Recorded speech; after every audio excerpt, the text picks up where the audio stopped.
This is the story of the Doctor. Herman Carter showed an interest in the human psyche from an early age. To deconstruct something as complex as the brain intrigued him greatly. Herman was a very smart cookie, and he excelled in high school. He was even published in Partisan, which was a psychology newspaper. Thanks to his educational prowess, he was fast-tracked into Yale's Advanced Neuroscience program, which was actually a front for the CIA. Carter and other top-tier recruits were then transferred to a secret black site facility in Illinois known as LERY'S Memorial Institute. The whole goal of the institute was to extract information from prisoners that were sent there. Here, Carter would meet a fellow by the name of Dr. Otto Stamper, and Stamper would then become Carter's mentor at the facility. Carter was encouraged by Stamper to use any means necessary to explore methods of extracting information, and he told him to not consider the facility a normal medical facility.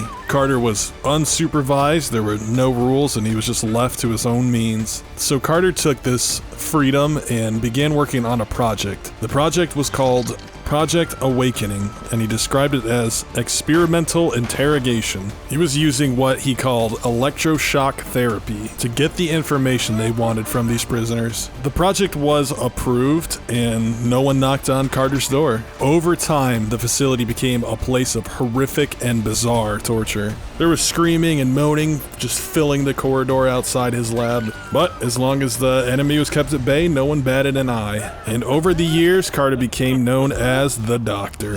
Prisoners would beg to be taken to any other lab besides the doctor's, and no one ever really gave a shit what Carter did. No one ever questioned if he had a medical degree or what happened to the prisoners once the information was extracted. That would be until LERY'S went silent for a week. Patients and prisoners were found dead or in vegetative states with all types of head trauma. Dr. Stamper was found with his head peeled open and electrodes and sensors inserted into his still living brain.